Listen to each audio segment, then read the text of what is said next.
2023년 한번 표 한번 보시겠어요? 기대다. 그렇죠? 서로와 함께. 자, 이런 주제로 우리 시작했습니다. 서로 기대고 또 함께 기대는 공동체 그려보았습니다. 반년이 지났는데 어떠십니까?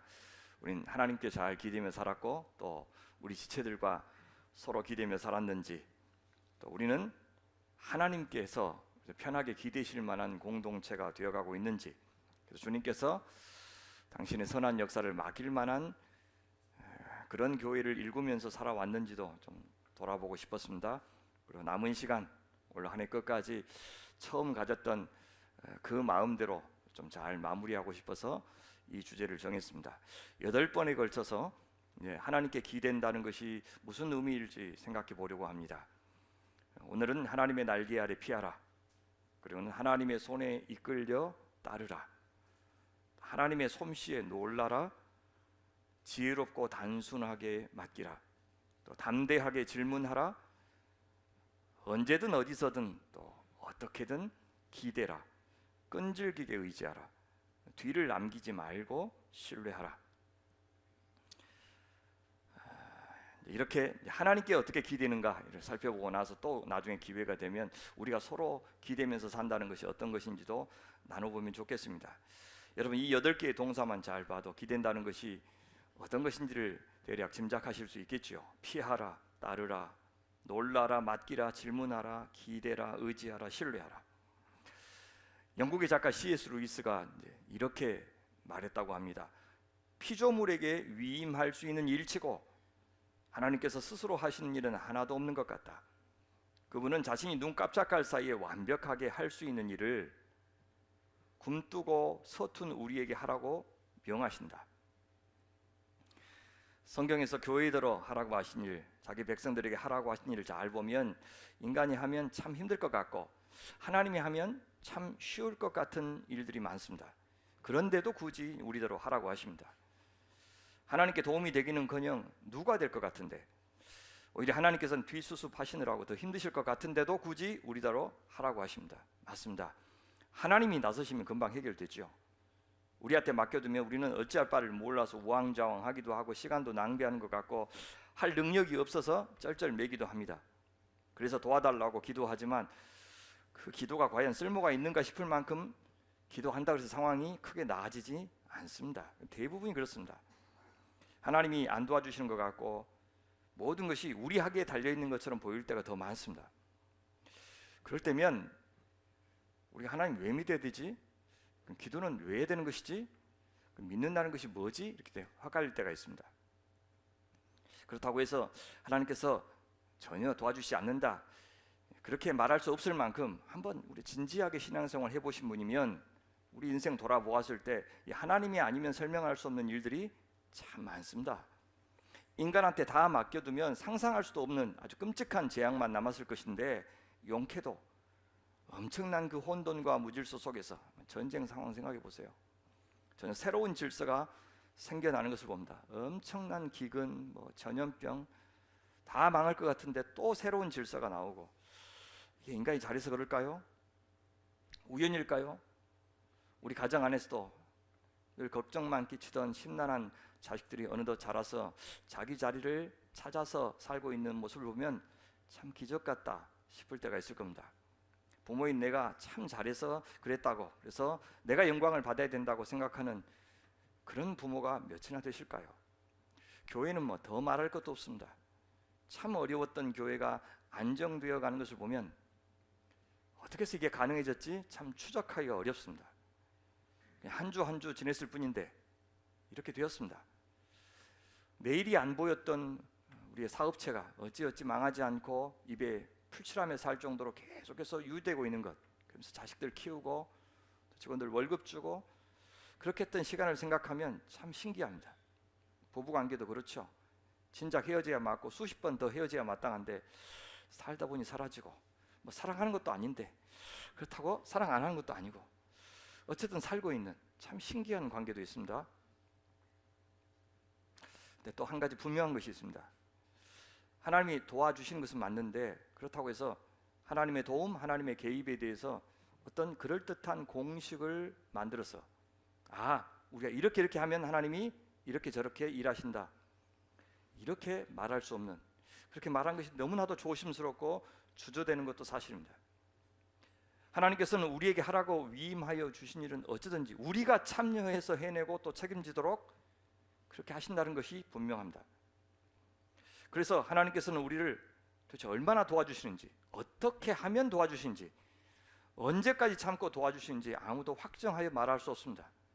그것은 하나님의 파트너인 우리 인간이, 우리 가정이, 우리 나라가, 우리 교회가 처한 이런 여러 가지 상황이 다 다르기 때문입니다. 하나님은 우리 각자의 형편, 우리 각자의 수준에 따라서 그에 맞추어서 역사하시는 분이기 때문입니다.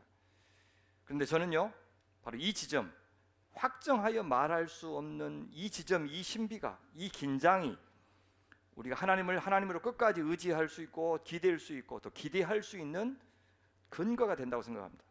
무슨 말입니까? 우리가 통제할 수 없는 하나님일 때 그분은 하나님이 되실 수 있다는 뜻입니다.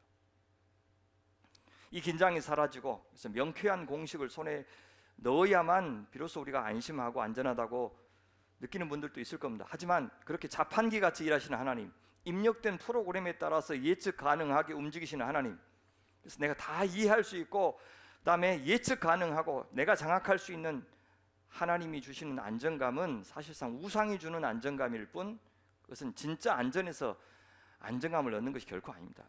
자유가 없는 하나님은 생명이 없는 우상입니다. 당연히 우리가 안정되게 살려면, 어느 정도 일관성 있게 살려면, 예측 가능하게 살려면 어떤 원리가, 또 법칙이, 또 질서 같은 것이 반드시 필요합니다. 그런데 우리는 버튼만 누르면 원하는 것 얻을 수 있는 기계적인 어떤 단순한 공식이 아니라, 얼핏 보면 단순하지만 실제로 그 속을 들여다보면 매우 복잡하고 정교하고 웅숭하고 더 깊이 있고 더 아름다운 공식 아닌 공식을 갖고 있는 겁니다. 여러분, 그것이 믿음의 공식이고 사랑의 공식이에요. 그것이 십자가의 공식이고 부활의 공식입니다. 그리고 그 공식을 이제 온몸에 내재화시키는 것, 이것이 이제 신앙의 성숙의 과정입니다. 매뉴얼을 숙지하는 정도의 문제가 아니고, 이 공식을 의식하지 않은 채로 어느새 내가 이 원리를 따라서 생각하고 살고 있는 존재가 될 때 우리는 하나님 나라의 축복을 풍성하게 향유하는 그런 사람이 되는 것입니다. 여러분, 우리가 뭔가에 기댄다고 했을 때요, 어떤 느낌이 드십니까? 마음에 어떤 안도감, 안전감, 편안함, 든든함, 안심. 여러분 인생에서 언제 그런 기분 느껴보셨어요? 다 아마 인생 시절마다 다르실 겁니다. 저는 어렸을 때 대가족 안에서 살았습니다.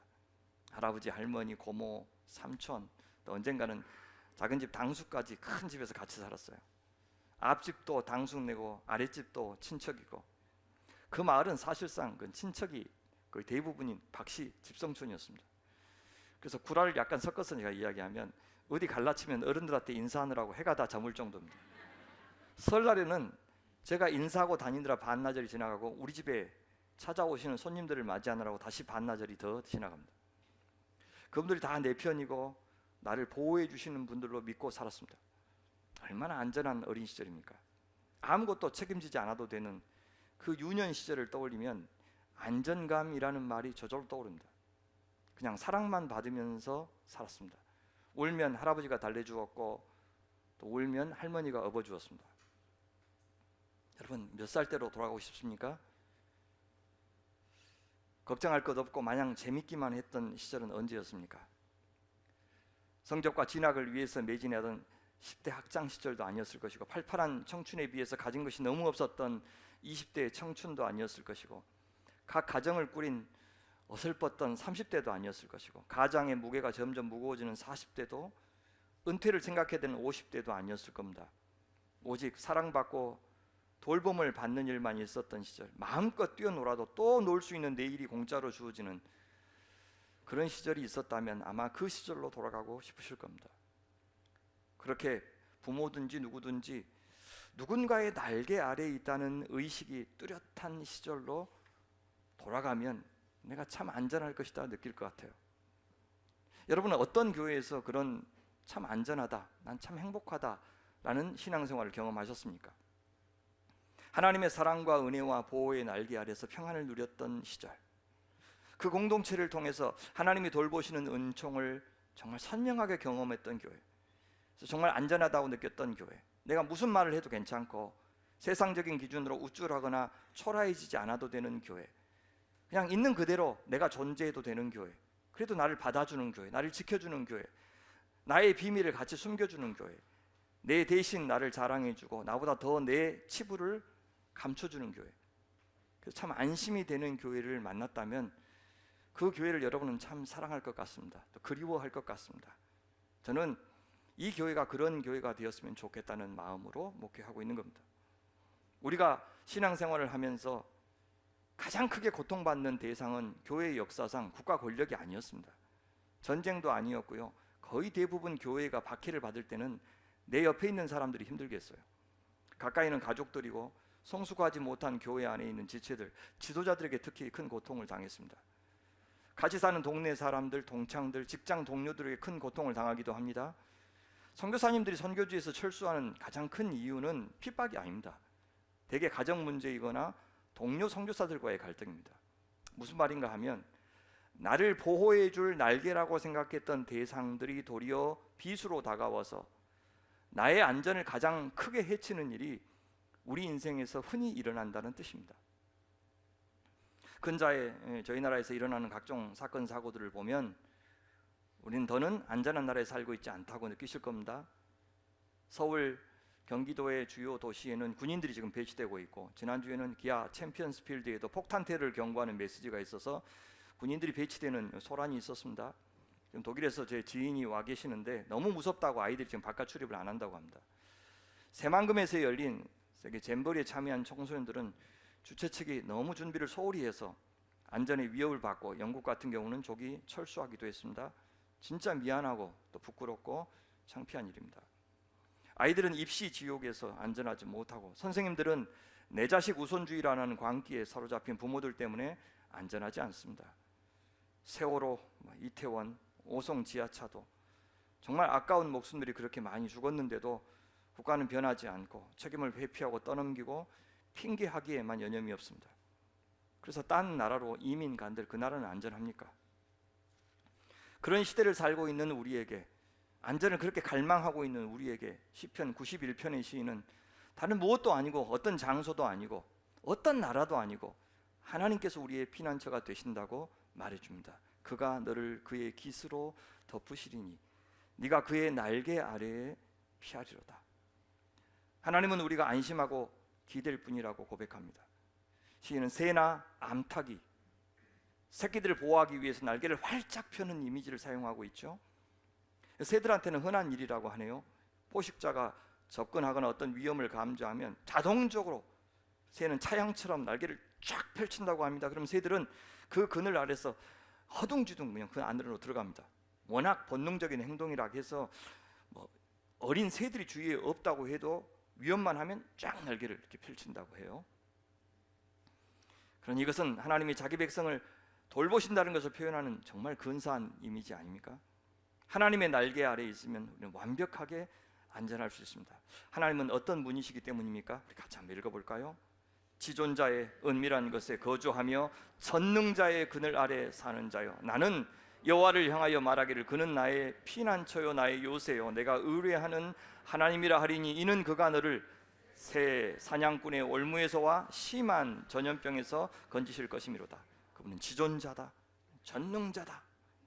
그러니 믿을 만한 피난처가 되시고 든든한 요새가 되실 수 있다, 이렇게 고백하네요. 여기 기대다라는 말 대신에 시인은 의뢰하다라는 말을 쓰고 있습니다. 시인이 끝까지 그 하나님께 기댈 수 있는 것은 그분의 성품 때문입니다. 그분이 어떤 분이신 줄 알아버렸기 때문에 그는 끝까지 하나님께 기댈 수가 있었습니다. 하나님이 이르시되 그가 나를 사랑한즉 내가 그를 건지리라, 그가 내 이름을 안즉 내가 그를 높이리라, 그가 내게 간구하리니 내가 그에게 응답하리라, 그들이 환난 당할 때 내가 그와 함께하여 그를 건지고 영화롭게 하리라. 시인의 하나님은 어떤 분입니까? 우리의 사랑의 사랑으로 화답하시는 하나님, 우리가 그분을 알아줄 때 그분도 우리를 알아주시는 하나님, 그분을 신뢰하여 간구할 때 우리의 기도에 맞장구 쳐주시는 하나님. 그래서 환난의 시간에 절대 우리를 혼자 두지 않으시고, 때로 우리가 그것을 느끼지 못하고 나 혼자 모든 것을 외롭게 다 감당하고 있는 것 같이 느껴지는 그 순간에도 나와 함께 하시는 하나님, 그래서 결국 그 믿음에 화답하셔서 나를 건지시고 그 믿음 때문에 당한 수치로부터 나를 이끌어 당신의 영광에 참여하게 하시는 하나님. 우리가 어떤 사람을 알아버리면 그가 심지어 잘못한다 하더라도, 그가 오해받는다 하더라도 우리는 그를 끝까지 믿을 수가 있는 것이죠. 하나님도 마찬가지입니다. 뿐만 아니라 하나님은 정말 무능하셔서 아기 창궐에도 가만 계시는 그런 분이 아니라고 시인은 말합니다. 그래서 양아치 같은 권력자들이 준동하고 강대국들이 발악하고 위선적인 종교인들이 성도들을 정신적으로 유린할 때면 속수무책으로 당하시는 분이 아닙니다. 8절 보십시오. 오직 너는 똑똑히 보리니 악인들의 보응을 네가 보리로다. 예, 우리 속이 시원할 정도로 그렇게 즉각적으로 일하시는 분은 아니죠. 그렇더라도 하나님이 무능하고 무책임한 분은 절대 아니십니다. 요즘에 우리나라를 보고 국제 정세를 보면 역사가 어떻게 흘러가는지 알기 어렵죠. 다들 어쩌라고 저렇게 폭주하는지 모르겠습니다. 시대를 읽어야 시대를 거슬러 살아가도록 성도들과 고민할 것인데, 선교 전략도 짜고 또 사업하시는 분들은 적절하게 대응할 것인데 도통 알기가 어렵습니다. 이렇게 하나님이 원하시는 뜻을 다 모른다 할지라도 그래도요, 무엇이 선이고 악인지, 무엇이 의이고 불의인지는 잘 분별하도록 기도했으면 좋겠어요. 하나님께서 악인들이 하나님 자신의 세상을 유린하는 것 끝까지 가만두고 보지 않으실 것 우리 굳게 믿으셨으면 좋겠어요. 언젠가는 악인들을 하나님이 보응하시는 날 우리 눈으로 똑똑히 보게 하신다는 이 말씀 우리 믿으시기 바랍니다. 그것만이 아니라 의인들도 가만두지 않으세요. 자기 자식들에게는 어떤 샬롬과 축복을 주실 것을 기대하고 있습니까? 내가 그를 장수하게 함으로 그를 만족하게 하며 나의 구원을 그에게 보이리라 하시도다. 사랑하는 여러분, 저는 환우들을 위해서 매번 기도합니다. 제 기도가 제가 바라는 대로 매번 응답되는 것은 아닐지라도 그래도 기도합니다. 왜요? 그런 기도를 하나님이 정말로 기뻐하시기 때문에요. 얼른 죽는 것보다 그래도 병이 나아서 더 오래 사는 것을 누구든 원합니다. 죽으면 그럼 어떤 복락이 기다릴지 모르겠지만 살아서 하루라도 더 건강하게 생명 누리는 것이 정말로 귀한 축복인지 우리가 알기 때문에 그렇게 기도하는 거예요. 환난에서 건짐을 받고 병에서 고침을 받는 우리 하나님의 구원을 경험하고 그 하나님을 찬미하며 사는 것이 얼마나 좋은 일인지를 알기 때문에 저는 그렇게 기도하는 겁니다. 여러분, 그것이요 기복신앙과 분명히 다릅니다. 왜요? 그 기쁨의 중심에 하나님이 계시니 그것은 이기적인 기복신앙이 아닙니다. 하나님 때문에 기쁘고 구원의 하나님을 찬미할 수 있으니 그렇게 기쁜 사람의 신앙은 기복신앙이 아닙니다.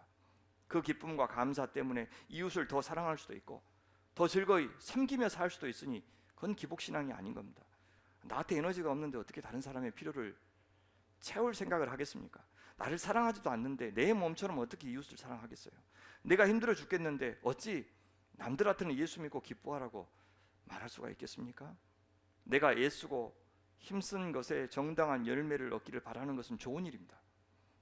악한 사람들이 심판받고 억울한 사람들이 자유와 해방 누리기를 기대하면서 기도하는 일은 참 좋은 일입니다.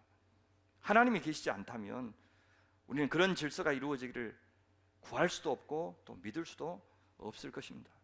물론 성경 다른 곳에서는 그리 아니하실지라도 하나님을 끝까지 믿는 신앙을 배워야 한다고 말합니다. 하지만 그럼에도 불구하고 하나님은 우리를 사랑하시죠. 돌보시죠. 지켜주십니다. 우리가 행복하기를 바라십니다. 우리의 고통에 대해서 같이 아파하시고 여러분, 우리와 함께 하신다는 사실을 믿는 것이 훨씬 중요합니다. 그 하나님 때문에 우리는 기도할 수 있고 기대할 수 있습니다. 그 하나님이 좋아하시니 우리 이웃을 사랑할 수 있고 또 구원하고 섬기고 헌신하고 희생도 할 수가 있는 것입니다. 저는 역사상 숱하게 많은 그리스도인들이 어려움에 처했을 때 이 시편 91편을 가지고 기도했을 거라는 생각이 들어요. 실제로 존 티머라고 하는 네덜란드 사람은 2차 세계대전 중에 히틀러의 공습으로부터 자신을 지켜달라고 기도할 때 특히 자기 아버지가 이 시편 91편을 인용하면서 기도했던 것을 기억하면서 책에 쓰고 있어요. 오 하나님, 당신의 날개 그늘 아래로 우리가 피합니다. 이렇게 아버지가 기도했대요. 공포 속에서 티머의 가족이 떠올린 것은 전능자가 펼친 견고한 날개였던 겁니다. 또 그런 경험이 있죠. 절체절명의 순간에 응급실 앞에서 이런 기도 드려봤을 겁니다. 그런데 여러분은 그때 그 전능자의 그늘을 경험하셨습니까? 정말 지존자께서 여러분의 피난처가 되어 주시던가요? 예, 하나님은 존 티모의 가족은 살려주셨습니다. 하지만 더 많은 다른 가족들의 경우에 독일 공군의 포탄이 여호와의 날개를 뚫고 떨어져서 그들을 산산조각냈습니다. 우리는 어쩌면 살면서 쫙 펼쳐진 날개 덕분에 살아남은 기억만큼이나 그 날개 아래로 떨어진 크고 작은 폭탄들에 맞아서 아팠던 기억들이 만만치 않게 많을 것입니다. 그래서 시인은 그의 진실함은 방패와 손방패가 되시나니 너는 밤에 찾아오는 공포와 낮에 날아드는 화살과 어두울 때 퍼지는 전염병과 밝을 때 닥쳐오는 재앙을 두려워하지 아니하로다. 이렇게 담대하게 고백하지만 우리는 놀라고 염려하고 걱정을 참 많이 했던 기억이 떠오를 겁니다. 이 시편을 갖고 기도하면서도 여전히 두려운 것이 사실입니다. 이번에 분당 칼부림 피해자 가운데 제가 아는 목사님의 사모님의 어머니, 그 목사님의 장모님도 계셨습니다. 그분은 여전히 시인처럼 기도할 수 있을까요? 코로나로 허망하게 가족을 잃고 또 선교사를 잃은 사람들도 여전히 이 시편 91편의 시인처럼 어떤 재앙도 두렵지 않습니다. 어떤 전염병도 두렵지 않습니다. 여전히 그렇게 고백할 수 있을까요? 실제 유럽에서 흑사병이 창궐할 때 이 기도를 문자 그대로 드렸던 숱한 성직자들이 환자 성도들을 치료하다가 거의 대부분 목숨을 잃었습니다. 그것이 중세 말에 성직자의 질적 저하를 가져왔습니다. 성직자 수가 부족하니까 이제 아무나 성직자를 만들고, 그것이 중세 말에 타락을 가져왔고, 그것이 종교 개혁을 불러일으켰던 것 아십니까? 왜 하나님께서는 그렇게 순전한 마음과 긍휼한 마음으로 환자들에게 다가간 그 사제들을 전염병으로부터 보호해 주시지 않았을까요? 왜 많은 그리스도인들을 코로나로부터 구출하시지 않았을까요? 심지어 하나님만 믿고 백신 안 맞은 믿음의 사람들을 왜 안 지켜주신 걸까요? 예, 그렇다면 자, 우리가 인정할 또 다른 명백한 진실이 있습니다. 하나님을 기대하되 이 명백한 사실만은 또 잊지 않아야 됩니다. 뭡니까? 하나님의 보호의 날개를 믿는다고 해서, 우리가 간절히 하나님께 기대한다고 해서 그 사람에게, 하나님 안 믿는 사람들에게 닥치는 물리적인 위협이 전혀 닥치지 않는 것은 아니라는 사실. 우리가 미리 조심할 필요가 전혀 없어지는 것이 아닌 겁니다. 고속도로에서 역주행하면 안 됩니다. 들어가지 말라고 한 경고를 무시한 채 전쟁 위험 국가에 가서 선교하는 것, 그건 올바른 믿음 아닙니다. 담배가 폐암에 위험하다고 하는 경고를 무시해서는 안 되고요, 과로, 과음, 과식해서는 안 됩니다. 그것이 주님을 위한 일이라고 해도 그렇습니다. 목사님들이 돌연사가 참 많습니다. 최근에도 제가 아는 분이 갑자기 돌아가셨어요. 저하고 나이 차이가 안 나는데. 왜요? 과로해서요. 새벽 기도 때문에요. 전도사들은, 또 부목사님들은 새벽에 교통사고를 정말 많이 나갑니다. 왜요? 아침에 운행하다가요, 새벽 3시 반에 일어나서 운행하는데 저녁에 9시에 잡니까? 10시, 11시까지 일하다가 아침에 3시 반에 일어나서 운행하다가 사고를 많이 당해요. 시편 91편은 그런 뻔한 위험에 대해서 무시해도 괜찮다고 말하는 건 아닙니다. 그런 다 하나님이 지켜주시니까 믿음으로 해, 그렇게 말씀하지 않으신다는 겁니다. 어떤 상황에서든 기도만 하면 즉시 하나님은 출동해 주시겠다고 약속하시지 않았어요. 어떻게 살아도 하나님은 피난처가 되어주시는 것이 아닙니다. 유독 나한테만 더 잘해주시는 것도 아닙니다. 그러니까 왕의 DNA를 우리가 가졌기 때문에.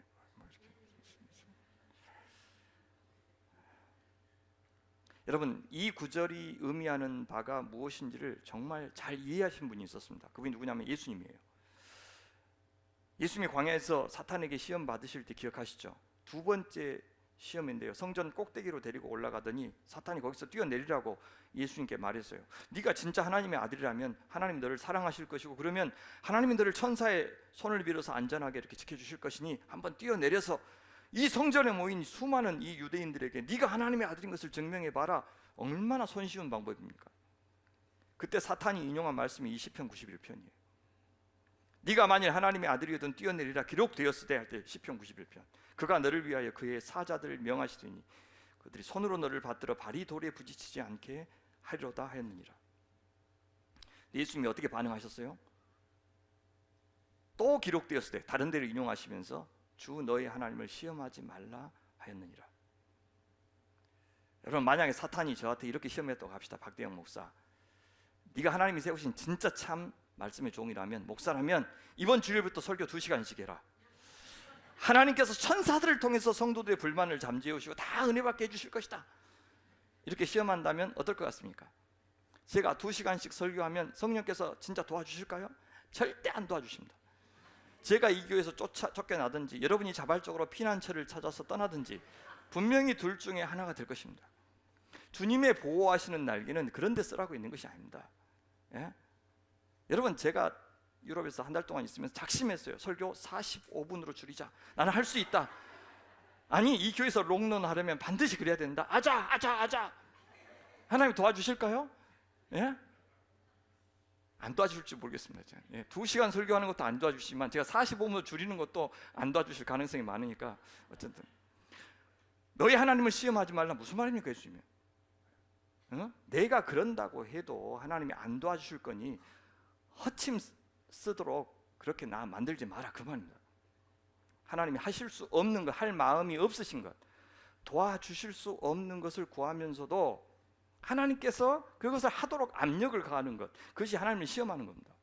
성품에도 안 맞고 의도에도 안 맞는 것. 그래서 그것이 이루어지면 하나님의 명예에 흠집이 나고 하나님께서 전혀 영광이 되지 않으시는 것, 그거 해달라고 생트집을 잡고 생고집을 피우면서 기도한다면 그 하나님이 시험하는 것이 됩니다. 그런 거 구해놓고 안 도와주신다고 불평한다면 그것이 하나님을 시험하는 거예요. 누가 굶으라고 그랬어요? 누가 밤새 기도하라고 시켰냐고요? 지가 해놓고. 근데 철야 농성이라 그랬잖아요. 철야, 그죠? 단식 투정이고. 금식 기도가 아니에요. 단식 투정. 예수님이 하나님의 보호하시는 날개를 믿고 사탄의 말대로 성전에서 떨어지셨다면, 그래서 하나님을 시험했다면 어떻게 됐을까요? 아마 십자가 근처에도 못 가고 낙상사, 그렇죠? 그 추락사 하시지 않았을까? 꼭 그렇지는 않을 겁니다. 왜냐하면 사실 우리가 잘한 기도만 응답해 주시는 것이 아니에요. 얼마나 어리석은 기도를 많이 드렸습니까? 근데 그때마다 하나님께서 모른 척하고 안 도와주셨다면 우리가 어떻게 여기 있습니까? 우리가 잘한 만큼 여기 있는 것이 아니지 않습니까? 그래서 예수님이 설령 믿음이 부족해서 떨어지셨어도 받아주셨을 것 같아요. 근데 허리는 좀 부러졌을 것 같아요. 어쨌든 맞아. 그러니 여러분, 우리는 하나님의 구원을 당연하게 기대해서는 안 됩니다. 하나님께 기도만 하면 만사 형통할 것이라고 기대해서는 안 됩니다. 심지어 무슨 잘못을 하지도 않았는데도 선지자들은 고난당하지 않았습니까? 성도들이 재난을 당하는 것이 꼭 무슨 잘못을 해서는 아닙니다. 하나님이 안 지켜주어서도 아닙니다. 이 악한 세상에 사는 동안 우리 그리스도인들만 안전할 수는 없습니다. 음주운전한 사람들 때문에 그리스도인들도 사고를 당하기도 하고요. 이번 신림동이나 분당에서처럼 사회에 불만을 품은 사람들의 칼부림에 당하기도 합니다. 전쟁이 나고 자연재해가 발생하면 그리스도인들이라도 다 죽습니다. 아무리 기도해도 낫지 않는 병도 있고요. 그럼 그럴 때 하나님의 날개는 어디 있습니까? 왜 하나님은 자신의 날개를 아끼시고 사용하지 않으신 걸까요? 참 대답하기 어려운 질문입니다. 근데 만약 우리가 하나님을 신뢰하고 의지하고 기댈 때마다 하나님께서 성도들을 그들이 원하는 대로 도와주신다면, 그래서 유독 교회 다니는 사람들만 안전하다면 우리는 아마 전도할 필요가 없고 교회 성장에 대해서 염려할 필요도 없을 겁니다. 시편 91편의 시인의 말대로 되기만 한다면 교회는 세상에서 최고의 복지 혜택을 누릴 수 있는 곳이 될 것이기 때문입니다. 하나님은 최고의 심부름센터 오너가 되실 것이기 때문입니다. 부자가 되고 싶거나 병이 낫고 싶거나 자식 좋은 대학에 보내고 싶은 사람들, 또 어떤 민원이 있다 할지라도 교회만 찾아오면 된다고 생각할 것입니다. 그런데요, 그렇게 해주시는 하나님은 사람들이 그런 해결사 하나님으로 자신을 믿는 것을 정말 좋아하실까요? 그 믿음은 과연 우리가 우리 뜻대로 삶이 돌아가지 않을 때도 그래도 끝까지 하나님을 사랑할 수 있는 믿음일까요? 내가 손해를 무릅쓰고라도 내 형제를 사랑할 수 있는 믿음이 될까요? 원하는 대로 다 해주시고 당연히 어떤 어려움도 안 당하게 지켜주시는 하나님이라면 정말 우리 인간은 그분을 진짜로 잘 믿을 수 있을까요? 만약 우리가 우리 바라는 대로 안 들어주시면 아마 그 하나님은 인간이 자기 필요를 위해서 제작해낸 신에 불과하다고 아마 그렇게 말할 것이고, 심지어 자연은 곧 신이다 이렇게 말하지 않을까요? 다 들어주셔도 문제고 안 들어주셔도 문제인 겁니다. 어떻게 하든 하나님의 하나님으로 대접을 받는 가장 손쉬운 방법은 없습니다.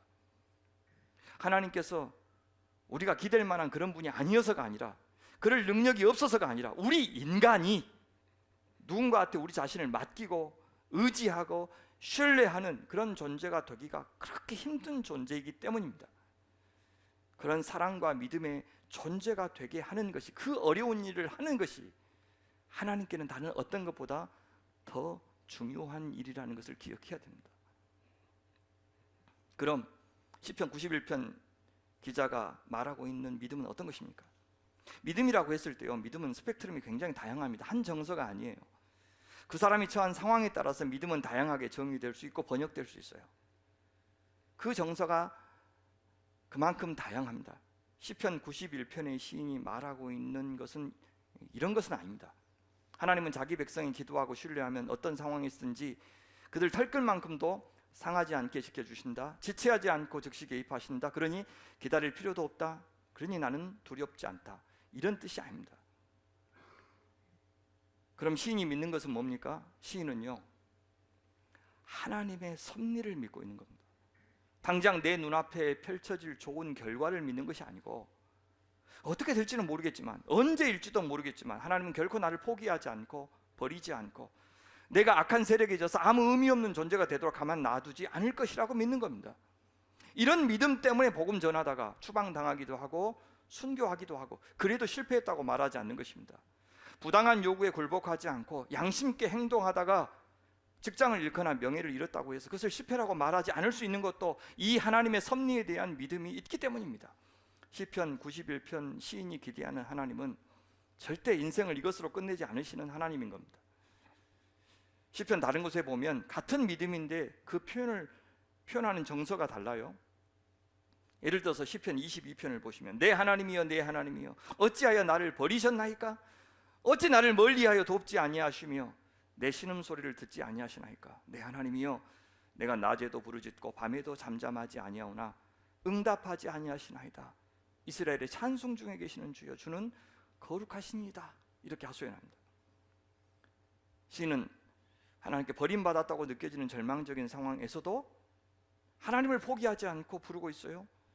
하나님께 원망하는 것 같이 이렇게 들리지만 그런 게 아니에요. 눈앞에 전개되는 상황만 보면 하나님의 쓸모가 다한 것 같고 하나님이 그분을 향한 내 믿음을 배반한 것 같지만 결코 그럴 리 없다고 생각하면서 기도하고 있는 겁니다. 기도가 쓸모없다고 생각했다면 이 울부짖음조차 안 했을 겁니다. 여전히 그분은 찬송을 받으시기 합당한 분이고, 보이지 않지만 들리지 않지만 그래도 내 기도를 들으실 만한 거리에 있다고 생각하기 때문에 이렇게 기도하는 겁니다. 우리는 예수님께서 십자가 위에서 바로 이 시편 22편을 인용하시면서 기도하신 것을 알고 있습니다. 엘리 엘리 라마 사박다니, 이게 나의 하나님 나의 하나님 어찌하여 나를 버리십니까? 바로 이 뜻이에요. 예수님은 고통에 몸소리치면서 이렇게 울부짖으셨지만 성부 하나님이 자신을 버렸다고 생각하지는 않았습니다. 시편 22편이 이미 불행이 자신에게 닥쳤다고 하소연하고 있는 시인 반면에 91편은 어떤 불행도 닥치지 않을 거라고 말하고 있는 시입니다. 근데 둘 다 믿음입니다.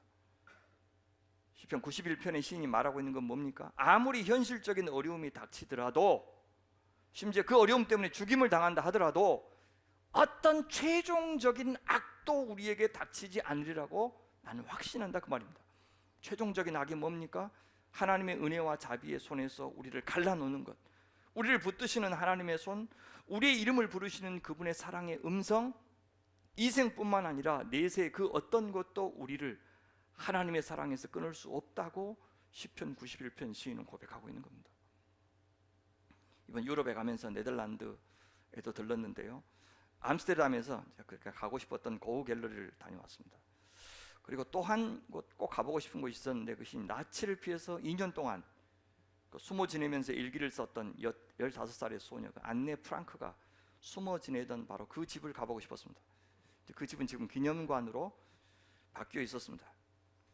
코로나에 감염되었을 때 2주간 격리 생활을 하는 것도 힘들었는데 2년 동안 8명이 다락방에서 격리된 채 아주 작은 소리 하나에도 민감해하면서 지냈다는 것 상상하기도 참 어렵죠. 그가 피난처로 삼아서 숨어 있었던 집 바로 앞에, 정말 일기에 적힌 대로 그녀가 교회 종소리를 들으면서 위안을 삼았던 그 웨스트 처치가 있었습니다. 바로 앞에 있어서 바로 앞에. 그 교회에는 우리가 잘 아는 유명한 화가 렘브란트가 거기 안치되어 있습니다. 안네 프랑크는 1944년 2월 23일 일기에서 이렇게 쓰고 있어요. 이 찬란한 햇빛과 구름 한 점 없는 푸른 하늘이 우리 머리 위에 있고 우리가 살아서 이것을 바라볼 수 있는 한 우리는 불행하지 않다고 생각했어. 이 교회의 종소리를 들을 때마다 하나님의 날개로 자신들을 보호해 주실 것을 기도했던 겁니다.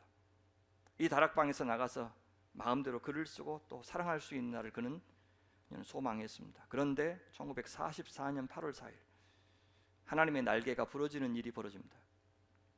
익명의 밀고를 받은 나치의 제복 경찰이 이 은신처를 급습했고 그래서 유대인 전원을 체포했습니다. 그래서 안네의 가족을 나치 강제 수용소로 이송했죠. 2022년 작년에 그 익명의 밀고자가 다름 아닌 같은 유대인 아놀드 판덴부르그였다는 사실이 드러났습니다. 자기 가족 살리기 위해서 유대인 은신처를 나치에게 넘겼다고 합니다. 하나님의 날개는 그렇게 한 사람의 배신자에 의해서 부러졌습니다. 예수님을 보호하던 날개가 제자 중에 배신자 가룟 유다에 의해서 부러졌던 것처럼 말입니다. 안네는 16세의 나이로 1945년 3월에 유대인 강제 수용소에서 영양실조와 장티푸스로 사망했습니다. 해방되기 2달 전이었습니다. 언니는 그보다 2달 전에 죽었습니다. 어머니는 정신 이상으로 죽었습니다. 한 집에 살던 8명 가운데 생존자는 그의 아버지뿐이었고 그가 남아서 안네의 일기를 세상에 내놓았습니다. 안네의 기도는 거절당한 것일까요? 하나님의 날개는 안네를 보호해 주시기에는 너무 약했던 걸까요? 아니면 하나님의 의지가 박약했던 걸까요? 저는 하나님의 날개는 비록 상처투성이었을지는 몰라도 그 날개를 단 한 번도 접은 적은 없다고 믿습니다. 그 날개는 십자가 위에 펼쳐져서 우리의 허물을 위해서 찔리고 우리의 죄악 때문에 상처받았던 그 날개였습니다. 십자가 위에서 상하고 찢기고 죽임을 당한 것은 아들 예수님만이 아니었던 겁니다. 그럴 리가 없죠. 아들을 그렇게 죽음에 내버려 둔 채 어찌 아버지가 영광을 받고 사랑의 아버지라 불릴 수 있단 말입니까? 저는 그 시각에 아버지 하나님의 날개도 더는 나부낄 수 없을 만큼 상처를 받았을 것이라고 믿고 삽니다. 제정신으로 아들의 고통을 지켜볼 수가 없었을 겁니다. 그렇다면 이제 우리는 우리가 고통을 당할 때 함께 고통을 당하시는 하나님을 볼 수 있어야 됩니다. 그러고도 날개를 접지 않으시는 우리 하나님을 보아야 합니다. 그 사랑을 보아야 합니다. 우리가 이 땅에서 누리는 안전은 그 상처난 날개 아래서 누리는 안전입니다. 크고 우람하고 산뜻한 날개가 아니라 상처 가득한 날개 아래서 우리는 지금 안전을 누리고 있는 겁니다. 그러고도 우리는 아프고 멍들고 상처나고 괴롭기도 할 겁니다. 그렇더라도 우리는 그 아버지 품에서 나오면 안 됩니다. 아버지의 날개가 성치 못하다고 쓸모를 다했다고 내가 바라는 대로 해주지 않는다고 해서 그 품에서 나오면 이제 남은 선택지는 하나뿐입니다. 영원한 죽음. 우리가 그 품에 머물지 않는다면, 십자가의 그늘 아래에 살지 않는다면, 십자가를 전능자의 그늘이라고 여기지 않는다면 우리는 최종적인 악에서 우리를 건져주실 그 하나님을 만날 수 없을 겁니다. 그 상처난 날개를 가진 하나님일지라도 결코 악의 세력은 그 하나님을 이길 수 없다는 건 믿어야 합니다. 그 하나님의 상처난 날개 아래에 있는 우리들을 어찌할 수 없다는 건 믿어야 합니다. 우리는 반드시 그것을 믿어야 합니다. 안네 프랑크는 수용소에서 죽었지만 최종적인 악은 그 소녀를 죽일 수 없었습니다. 그녀의 일기는 그 가족의 은신을 도와준 미프 히스가 극적으로 안네의 일기를 빼돌려서 아버지에게 전달하여 세상에 책으로 나오게 되었습니다. 그녀의 일기를 통해서 안네는 죽지 않고 지금도 살아있습니다. 새 하늘과 새 땅은 마침내 하나님께서 당신의 날개를 접으시는 날입니다. 우리가 영원한 안식을 누릴 때 비로소 하나님께서도 날갯짓을 멈추고 안식하실 겁니다. 그것은 우리 외부의 악이 제거되는 때를 의미하지만 동시에 우리가 온전히 하나님을 의지하고 기대고 사랑하는 때를 의미합니다. 안식은 나를 건드는 방해거리가 하나도 없을 때, 만사 형통을 누릴 때 그때 누릴 수 있는 것이 아니고, 하나님은 언제든지 우리가 안식의 사람, 어떤 형편이든지 안식과 사랑의 사람, 믿음의 사람이 되게 하실 때 그때 우리가 안식을 누리는 겁니다. 서두에서 C.S. 루이스의 말대로 우리에게 무언가를 위임하시고 하나님께서 우리에게 책임을 넘겨주신 이유가 무엇입니까? 대신 해주지 않는 이유가 무엇입니까? 자, 그렇게 할 때만, 우리가 책임을 질 때만, 그런 자유의지에 대해서 책임을 질 때만 진정한 믿음, 진정한 사랑이 형성되기 때문입니다. 아이들이 원하지 않는데 미리 다 해주시는 부모는 아이를 망치는 부모인 겁니다. 사랑하는 부모가 아니에요. 의지박약에 자녀를 만드는 겁니다. 왕의 DNA니까 건들지 말라, 그렇게 말하는 것은 자기 자식을 망치는 거예요. 우리 안에 그 믿음과 사랑이 형성될 때, 인내하면서 끝까지 오래 참으면서 다른 사람에 대해서 기다려주는 그런 사람이 될 때, 비로소 우리는 안식의 사람이 될 수 있고 안식의 공동체가 될 수 있고, 그때 하나님께서 그 바쁜 날갯짓을 멈추고 주님도 쉬실 수 있는 겁니다. 말씀을 맺겠습니다. 이스라엘 역사에서 하나님의 날개가 가장 심하게 꺾였고 상처가 났던 시기는 아마 북이스라엘이 아수리에 망하고 남유다가 바빌론에게 멸망당할 때, 하나님의 백성들이 포로로 끌려갈 때였을 겁니다. 그것을 지켜본 자들은 다 고개를 가로저으면서 불쌍히 여겼습니다. 아무도 그 모습을 보면서 여호와 하나님이 온 세상의 유일한 신이라고 믿기 어려웠을 것이고, 그 하나님이 이스라엘을 사랑하는 분이라는 것, 그 사랑에 책임질 만큼 강하고 신실한 분이라는 사실을 아마 믿기 어려웠을 겁니다. 하지만 하나님은 그렇게 자신을 가장 취약한 상태로, 깨어지긴 쉬운 상태로 방치하셨습니다.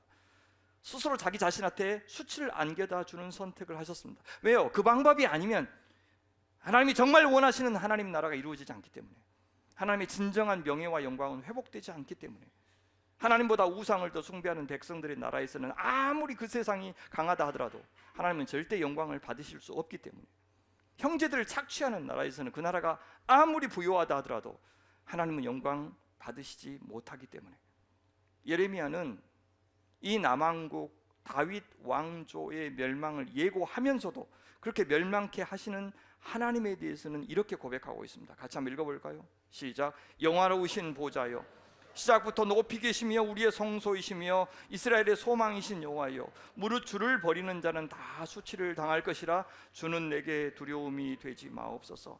재앙의 날에 주는 나의 피난처시니이다. 나를 박해하는 자로 치욕을 당하게 하시고 나로 치욕을 당하게 마옵소서. 그들은 놀라게 하시고 나는 놀라게 하지 마시옵소서.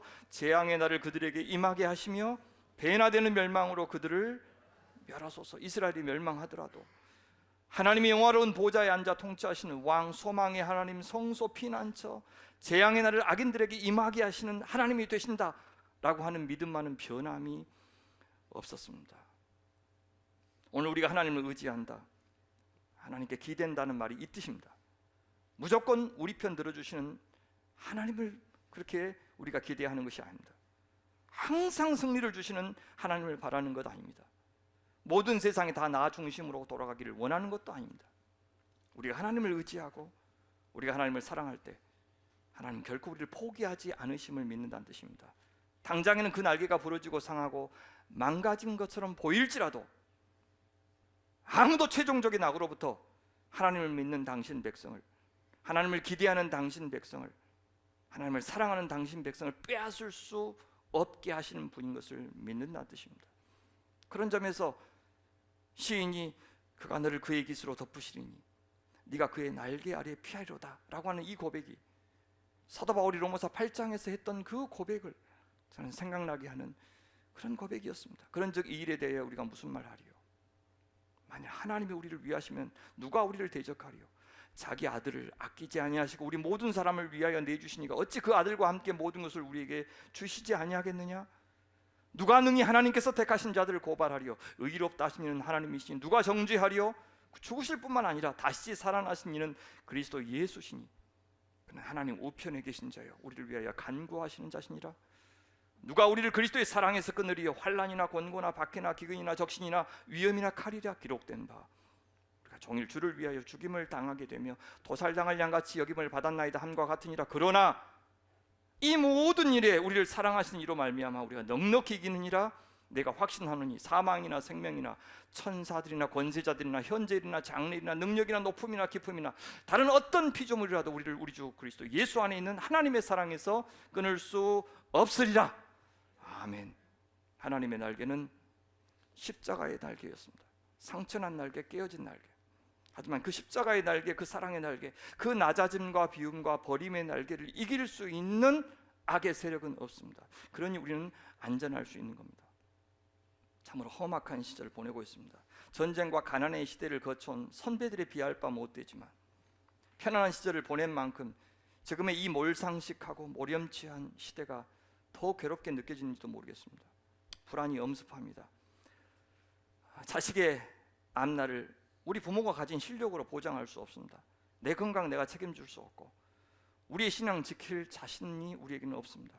그러니 우리 십자가의 그늘 아래, 전능자의 그늘 아래, 지존자의 피난처 아래로 피하는 성도들 되시기 바랍니다. 이 공동체가 그 하나님의 은혜의 날개 아래 있기를 바랍니다. 우리 같이 그 전능자의 그늘 아래로 거하는 교회, 피난처가 되는, 도피성이 되는 그런 공동체 잘 일구어 가기를 바랍니다. 기도하겠습니다. 주님, 감사합니다. 당신만 의지합니다. 주님께만 피합니다. 소망이 되신 하나님, 피난처가 되시는 하나님, 저의 믿음을 높이 높이 고양시켜 주셔서 주님의 안목과 지혜로 이 시대를 분별하고 주님 주시는 평강 가운데 살게 하여 주옵소서. 주님께 더 담대하게 기대는 성도들 삼아 주시옵소서. 감사하며 의지하오며 우리 구주 예수님의 이름으로 기도하옵나이다. 아멘.